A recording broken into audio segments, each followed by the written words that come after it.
من شرور أنفسنا ومن سيئات أعمالنا من يهد الله فلا مضل له ومن يضلله فلا هادي له أشهد أن لا إله إلا الله وأشهد أن سيدنا ونبينا وشافينا ومولانا محمدا عبده ورسوله قال الله تعالى في الكتاب الكريم أعوذ بالله من الشيطان الرجيم بسم الله الرحمن الرحيم ومن أحسن قولا ممن دعا إلى الله وآمن صالحا وقال إنني minal muslimin, yang artinya kata Allah, tidak ada suatu perkataan yang lebih baik.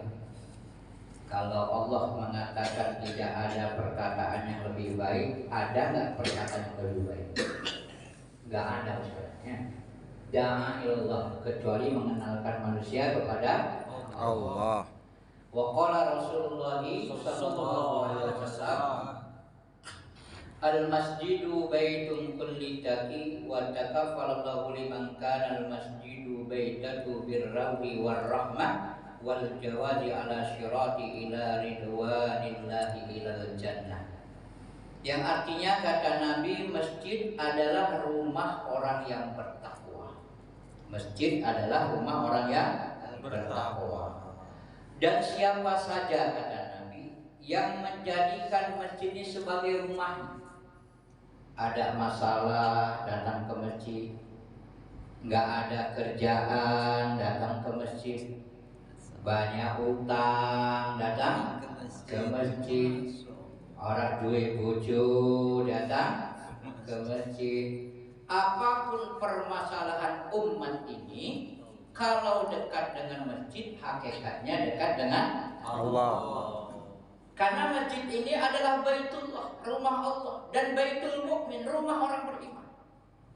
Maka kata Nabi, kalau kalian menyaksikan, melihat ada orang yang berbolak-balik dari rumah menuju masjid, minimal 1 hari 1 malam 5 kali minimal, maka kalian menjadi saksi pada hari kiamat, dialah orang beriman.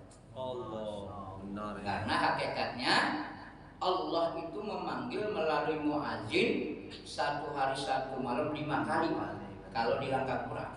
Nggak tahu kalau di Jogja. Insyaallah lebih lama ya. Lebih. Kecuali di Jogja, kalau di Jogja itu 6 kali azan. Karena jam 3 malam ada azan juga. Ketika ada azan dikumandangkan, nama Allah disebut, orang beriman harus ada getaran dalam hatinya. Innamal mu'minuna alladzina idza dzukirallaha wajilat qulubuhum. Orang beriman bila disebut nama Allah bergetar hatinya. Sekarang banyak orang bergetar juga ketika nama Allah disebut.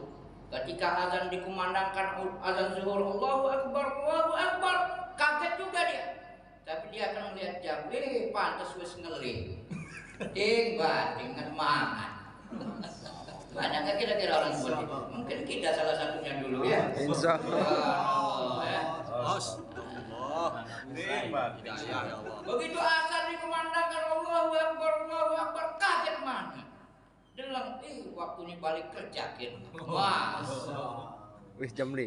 Wis jam 5 wis sore. Wah. Jadi azan ini penanda-penanda saja sekarang. Ya. Wa idza tuliyat alaihim ayatuhu zadatuhum imanan wa ala rabbihim yatawakkalun. Bila dibacakan ayat-ayat Allah, bertambah yakinnya dengan akhirat. Allah. Karena kita mau ke akhirat semua, nggak lama lagi kan. Apalagi yang sudah kepala 50, 13 kali lebaran lagi kalau yang apalagi haji 2 hari dan 60-an. Si panjang ya. 3 kali lebaran lagi kalau nyampe. Karena kehidupan itu Pak, ya, antara kelahiran dan kematian, di tengahnya kehidupan.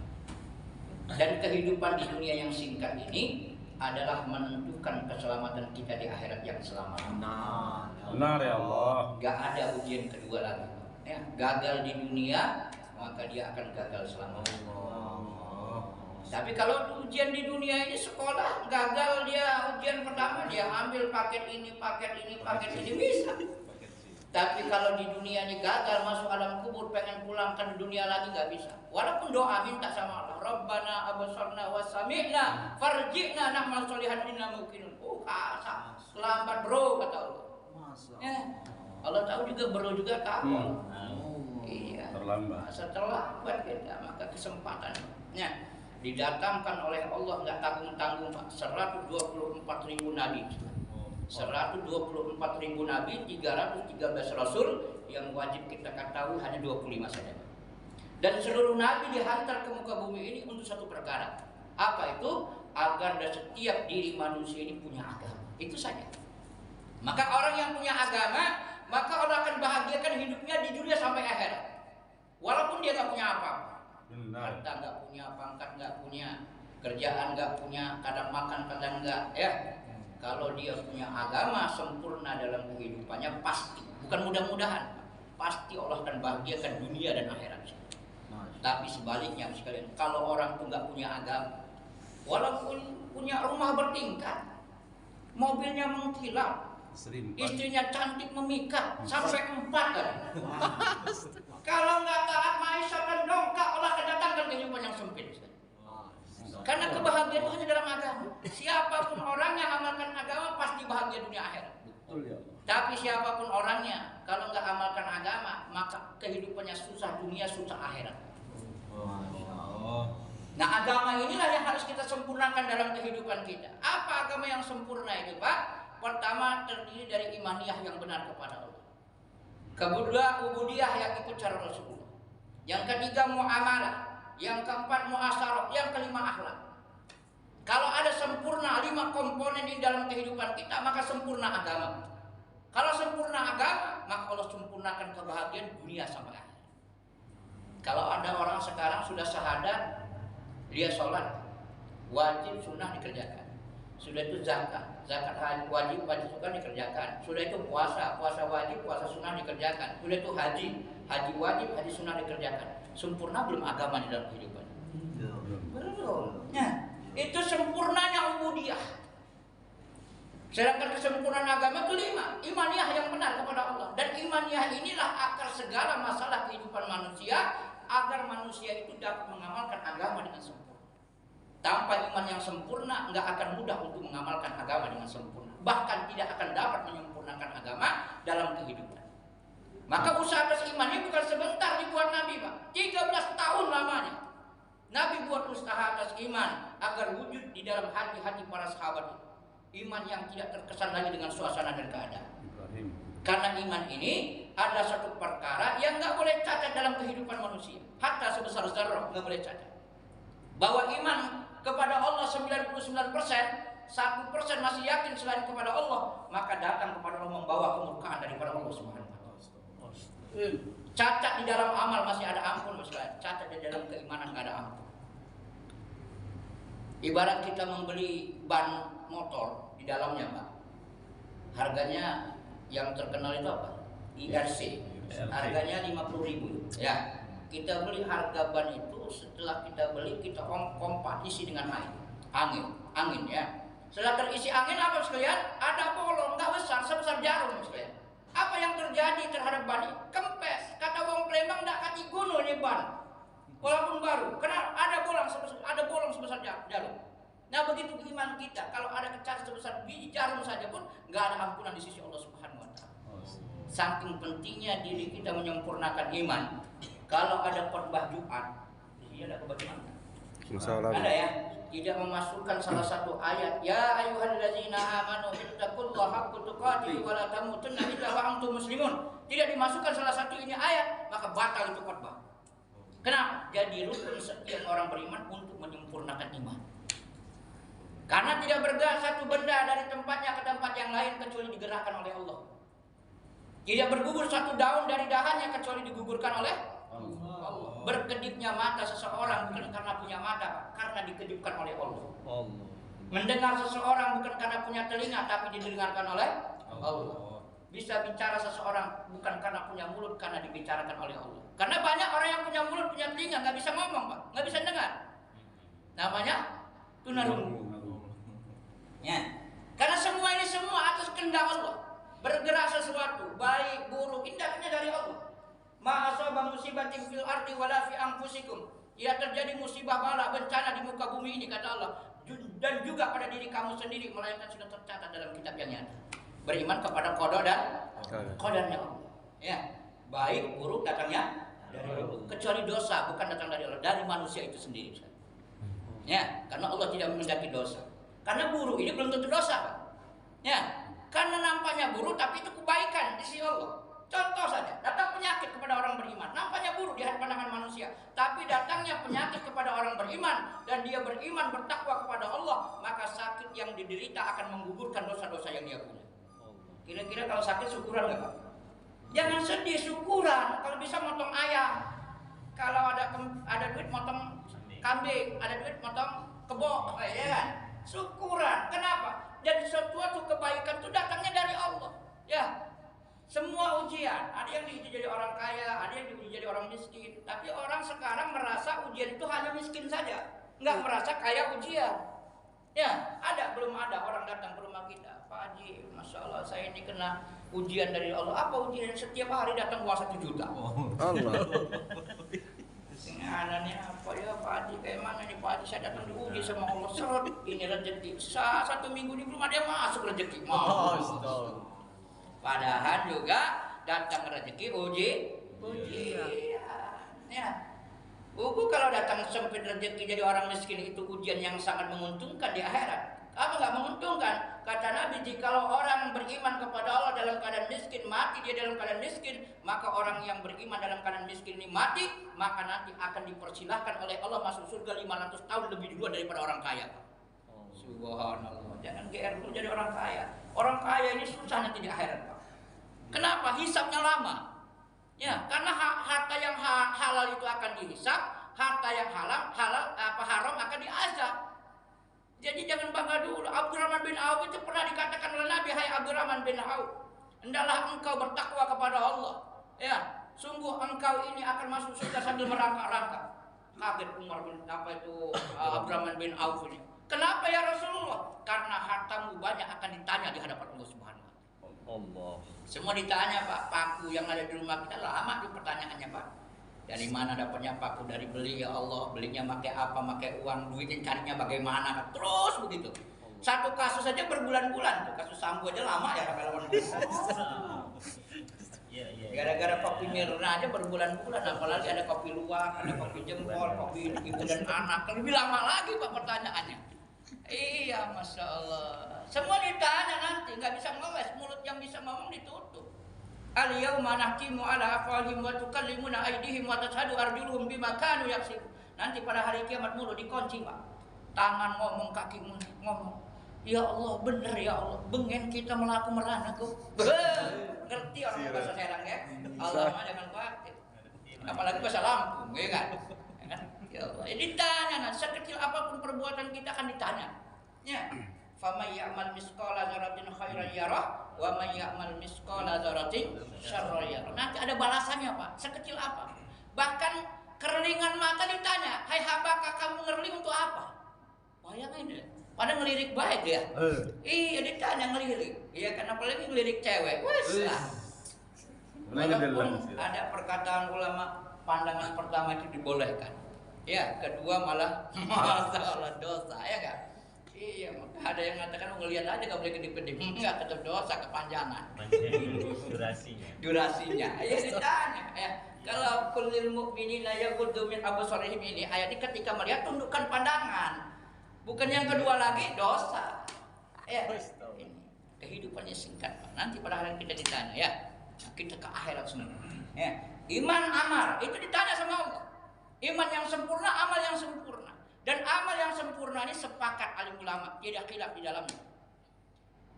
Ulama kita beritahu, Pak, ya. Di dunia ini ada berapa mazhab yang diakui? Pak, ada lagi? Hah? Ulama mengatakan, Pak, di dunia ini yang diakui mazhab itu ada 11. Bahkan ada mazhab, ada kitabnya, nggak ada pengikutnya. Itu dipelajari juga di pondok-pondok. Yang diakui baru ada 4. Ya. Sepakat ahli fikih, ahli mazhab ini sepakat, nggak ada khilaf. Sholat yang benar bagi kaum laki-laki ini 3 ciri. Karena sholat inilah yang nanti akan ditanya awal. Sebelum pertanyaan lain ini awal. Ya. Pertama, di mana azan dikumandangkan. Yang kedua, tepat waktunya. Yang ketiga, berjamaah. Ini yang ada khilaf. Di mana azan dikumandangkan, ayatnya sudah jelas. Innama ya'muru masajidallah man amana billahi wal yaumil akhir. Yang kedua, tepat pada waktunya. Inna sholata kanat 'alal mu'minina kitaban mauquta. Salat itu kewajiban bagi orang-orang beriman yang telah ditentukan waktu-waktunya. Ini ayat kata ulama segera ditulis ya di masjid-masjid. Ya, dikasih jadwal. Kenapa? Banyak orang salah baca, salah amal. Bacanya inna sholata kanat 'alal mu'minina kitaban mauquta. Maunya kita. Bukan mau kuta, mau kita. Setelah zuhur jam 2. Ada yang parah lagi asrib. Sholat asar sama maghrib jadi 1. Assalamualaikum warahmatullahi kanan, assalamualaikum warahmatullahi kiri, azan maghrib. Itu nama asrib. Ini biasanya kan ya, korupsi kecil-kecilan. Nah, tanggung ya, saudara. Nah, ini hendak makan sholat yang tidak tepat waktu, salah satu dosa besar. Kata Nabi dalam satu mafhum hadis, jikalau sudah waktu tiba waktu sholat, kata Nabi, dan dia mengulur-ngulur waktu sholat tersebut, ya kan? Sehingga tiba waktu sholat kedua dan dia mengkodok sholat tersebut, kata Nabi, orang seperti ini akan dipenjara dalam api neraka 1 hukum. Sahabat tanya, ya Rasulullah, berapa 1 hukum? 80 tahun. Sedangkan 1 tahun itu 360 hari. Sedangkan 1 hari di akhirat 1000 tahun di dunia. Begitu dikalikan oleh alim ulama, maka terdapat 28.800.000 tahun dia berada dalam penjara api nerakanya Allah Subhanahu wa taala. Allah. Apalagi meninggalkan sholat. Saking pentingnya amat salat tepat pada waktu. Yang ketiga, berjamaah. Itu nggak ada khilaf di kalangan ulama. Dan ini Bapak sekalian satu amal yang awal sekali akan ditanya. Awwalu ma yuhasabu bil abdu yaumal qiyamah as-shalah, kata Nabi. Pertama sekali perkara sholat. Sholatnya baik maka amalnya baik. Amalnya rusak, sholatnya rusak maka amalnya pun rusak. Nggak pandang bulu, kata Nabi. Sampai-sampai pentingnya sholat ini seperti kedudukan kepala di atas badan. Kalau ada orang datang nggak punya tangan, kita masih mengatakan manusia nggak punya tangan, ya kita terima dengan baik di rumah, ya kan? Datang lagi manusia nggak punya kaki, kita masih mengatakan ini manusia nggak punya kaki, kita terima di rumah, kasih makan, kasih minum. Tapi kalau ada orang tamu datang ke rumah, ngotong-ngotong assalamualaikum, waalaikumsalam, ditengok nggak ada kepala, manusia bukan Pak? Malam. Bebongkok, didemit, ya kan? Ini ada hebat kalau saking pentingnya sholat. Ya, mungkin banyak di rumah kita ini manusia tanpa kepala, benar nggak? Banyak nggak? Mungkin ada kita nggak sholat, paman kita nggak sholat, keponakan kita nggak sholat. Ini seperti manusia nggak punya kepala, bos sekalian. Siapa tanggung jawab atas mereka? Dia kita ini, bos sekalian. Ditanya di hadapan Allah nanti. Ya, maka penting ini sampaikan pentingnya sholat. Ya. Dan bagaimana untuk mendapatkan iman yang benar, sholat yang benar itu? Satu cara saja. Bagaimana diri kita semua orang beriman mengambil satu usaha yang dulu telah dibuat oleh Nabi dan para sahabat, yaitu usaha agama. Orang yang usaha atas agama maka wujud agama dalam kehidupannya. Orang kalau nggak usaha atas agama nggak akan wujud agama dalam kehidupannya. Begitu juga kalau kita mau dapat beras, dapat padi, ini usaha perekonomian namanya pertanian, ya, sehingga ada wujudnya padi, wujudnya beras. Begitu juga kalau kita mau punya perabotan di rumah, ini harus usaha, sehingga wujud perabotan di rumah, ada TV, ada kulkas, ada motor, dipikirkan siang dan malam, wujud benda-benda tersebut di rumah kita. Begitu juga agama. Agama ini dipikirkan oleh Rasulullah dan para sahabat siang dan malam. Nabi ini memikirkan agamanya agar wujud dalam setiap hati-hati manusia. Rasulullah SAW adalah manusia yang telah siang dan malam memikirkan ini agama. Tidur bersama Aisyah yang disebut Kumairah, pipi yang kemerah-merahan saking cantiknya, Pak. Amoy lah gitu ya. Begitu tidur bersama Aisyah tadi, tiba-tiba Nabi balik kanan. Dada Nabi ini bergemuruh seperti air yang direbus melalui cerek tuh, Pak. Kayak mana kalau cerek itu? Begituan.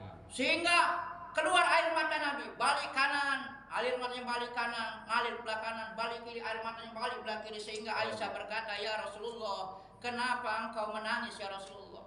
Maka berkata ini Rasulullah kepada istriku Aisyah, "Aku sedang memikirkan bagaimana keadaan umatku nanti di padang mahsyar. Bagaimana keadaan umatku nanti di jembatan Sirat." Suatu ketika Nabi sekalian keluar dalam keadaan hujan deras, ya, mau keluar dalam keadaan hujan deras, ya. Sehingga nangisnya Rasulullah melihat hujan yang deras tersebut, sehingga Aisyah pun ikut menangis. Sehingga bertanya, "Aisyah, kenapa kamu menangis?" "Ya Rasulullah, aku menangis karena engkau menangis."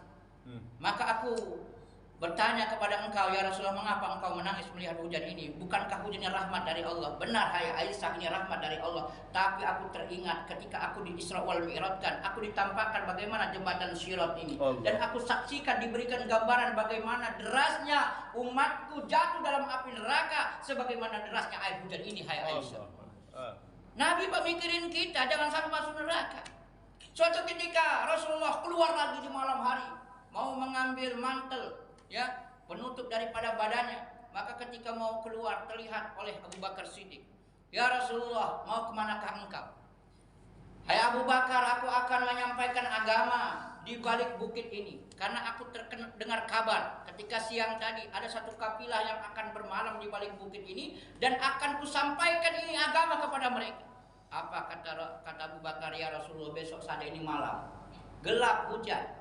Apa kata Rasulullah? "Hai Abu Bakar, apakah kamu bisa menjamin umurku sampai besok atau umur kafilah itu sampai besok?" Berangkatlah Rasulullah hujan-hujan. Kita gara-gara jauhlah hujan dikit nggak mau keluar. Astagfirullah. Ini memang menderita Nabi, Pak. Ini untuk agama. Berharap jangan sampai ada orang yang nggak kenal dengan agama.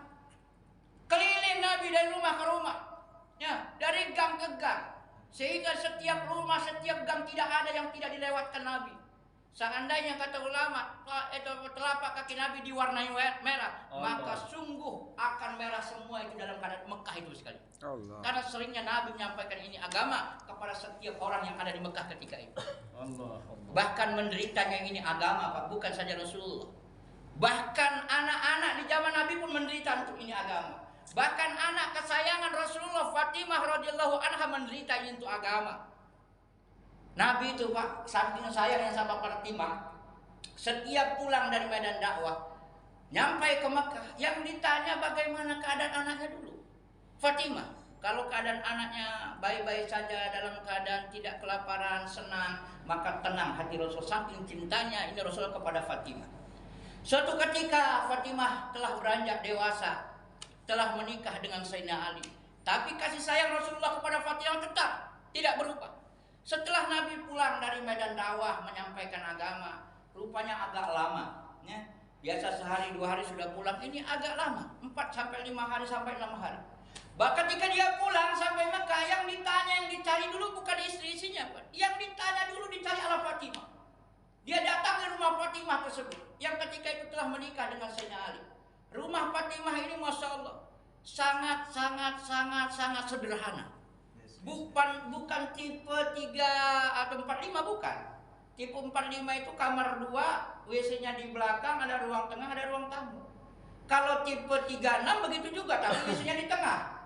Ya, saya tahu benar karena saya ikut perumahan juga. Yang paling kecil ini tipe 21, Pak. Ya. Kamarnya 1, WC tengah, ada ruang tengah, ada ruang depan, tapi kamarnya 1. Tipe rumah yang dimiliki Fatimah, anak kesayangan Nabi, ini tipenya di bawah itu, Pak. Begitu dibuka langsung kamar. Tipe berapa ini? Kontrakan. Ya, kontrakan lah begitu ya. Sekarang kontrakannya gede-gede. Maka rumah yang kecil tadi, Pak, didatangin oleh Nabi, diketuk. Begitu diketuk, "Assalamualaikum Fatimah, adakah engkau di dalam rumah? Ayah rindu ingin melihat keadaan." Maka rumah yang kecil, yang sederhana tersebut tidak ada jawaban. Maka Nabi menanggung rindu, menahan tangis sehingga diketuk agak kuat, padahal rumahnya kecil. Diketuk lagi yang ada kuat, "Assalamualaikum Fatimah, adakah engkau di dalam rumah? Ayah rindu ingin melihat keadaanmu." Saat itu hening, gak ada jawaban. Maka Rasulullah meneteskan air mata menanggung rindu. Kemana belahan jiwaku ini? Gak mungkin dia keluar. Maka dia ketuk lagi rumah yang agak kuat. Maka setelah diketuk, "Assalamualaikum Fatimah, adakah engkau di dalam rumah? Ayah rindu ingin melihat keadaanmu." maka terdengar suara yang sangat lirih di dalam rumah. Waalaikumsalam ya ayahanda Rasulullah. Sungguh anakmu ada di dalam rumah. Saking senangnya Nabi Pak, langsung ingin membuka daripada pintu tersebut. Tapi terdengar dari dalam ya ayahanda, jangan kau buka pintu ya ayahanda. Mengapa hai putriku? Aku ingin melihat keadaanmu. Sungguh ayahanda, putrimu tidak memiliki pakaian yang cukup untuk menutup aurat ya ayahanda.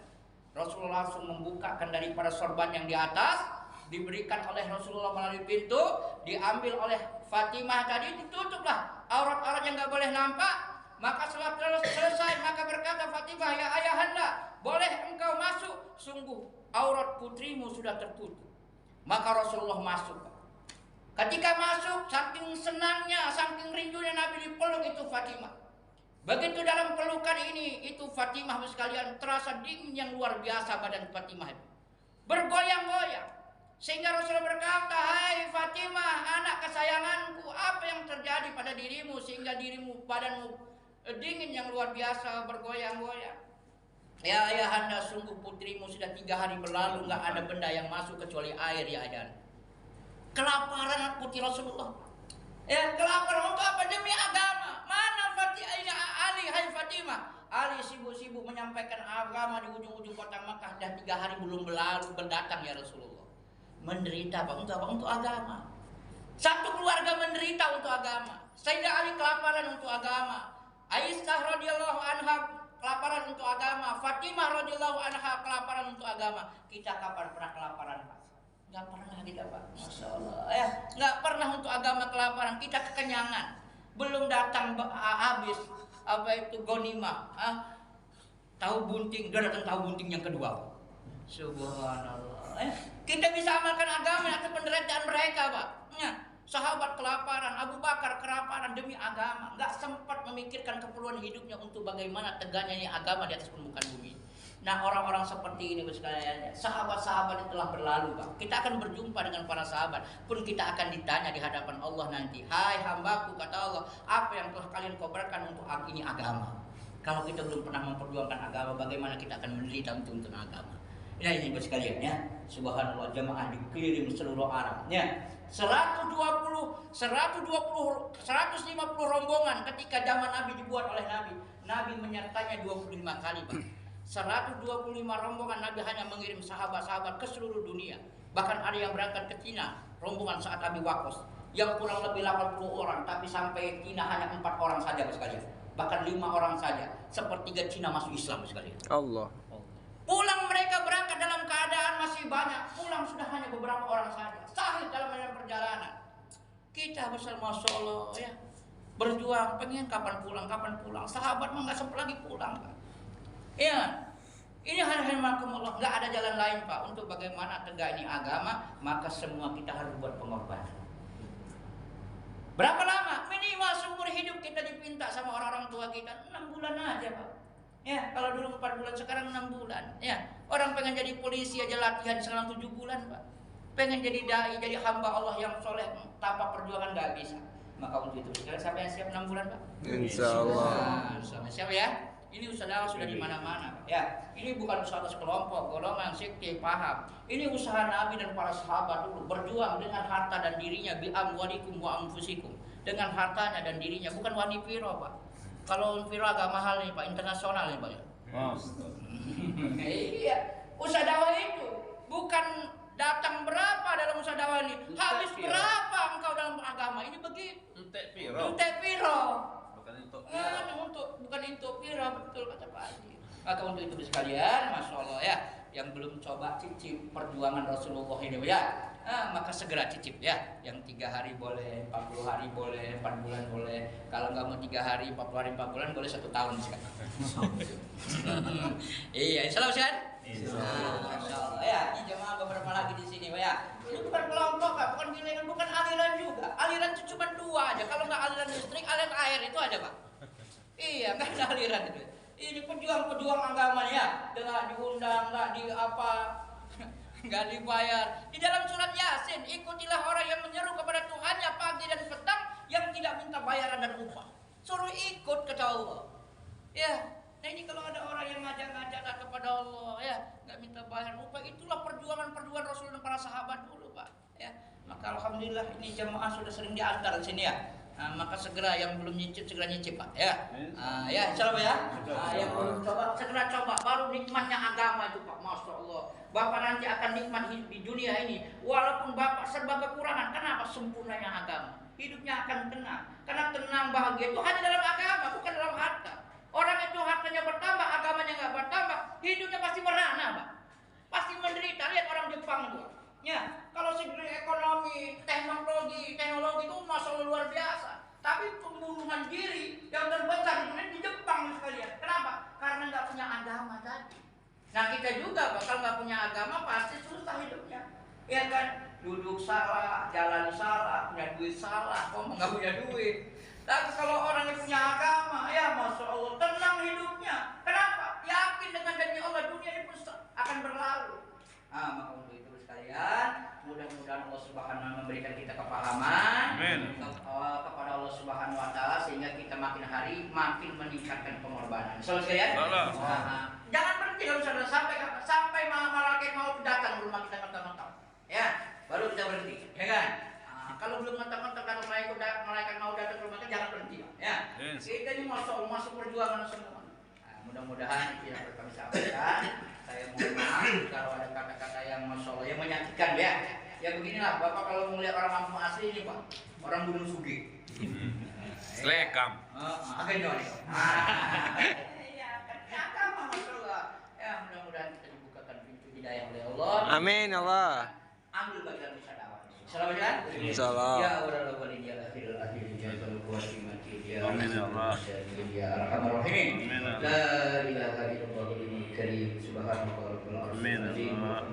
Rabbil alamin. Ya hayyu ya qayyum ya dzal jalali wal ikram. Ya hayyu ya qayyum ya dzal jalali wal ikram. Ya Allah ya Maha Rahman, ya Allah ya Maha Rahim. Ampunkan segala dosa-dosa kami ya Allah. Ampunkan kehilapan kami, kelemahan kami dan ketaatan kepada Engkau ya Allah. Ya Allah ya Tuhan, kami berikan hidayah kepada kedua orang tua kami ya Allah. Amin ya Allah. Kalau masih hidup Kau berikan hidayah, kalau telah meninggal dunia Kau ampunkan segala hilang dan kesalahan ya Allah. Berikan hidayah kepada anak-anak kami, istri-istri kami ya Allah, adik kakak kami, paman bibi kami ya Allah, dan berikan hidayah pula kepada tetangga-tetangga kami ya Allah. Berikan hidayah kepada umat ini ya Allah. Berikan hidayah kepada umat Islam seluruh alam ya Allah. Jadikan kami wasilah untuk menjadi asbab hidayah untuk umat ya Allah. Ya Allah, mudahkan perjalanan akhirat kami ya Allah. Mudahkan nanti ketika kami sakaratul maut ya Allah. Mudahkan kami ketika meniti sirat ya Allah. Mudahkan kami dan selamatkan kami dari panasnya padang mahsyar ya Allah. Selamatkan kami dari siksa kubur ya Allah. Ya Allah, pandang kami dengan rahmat-Mu ya Allah. Limpahkanlah selawat dan salam kami kepada junjungan kami Nabi agung kami ya Allah. Amin ya Allah. Sallallahu alaihi wasallam. Keluarganya, sahabatnya dan aulia-aulianya ya Allah. Rabbana zalamna anfusana wa illam taghfir lana wa tarhamna lanakunanna minal khasirin. Rabbana ya Allah atina fid dunya hasanah wa fil akhirati hasanah wa qina adzabannar wa qina adzabannar wa sallallahu alaihi wasallam Muhammadin nabiyil ummi wa barik wa sallam walhamdulillahi rabbil alamin. Subhanallahi wa bihamdihi subhanallahi wa bihamdihi.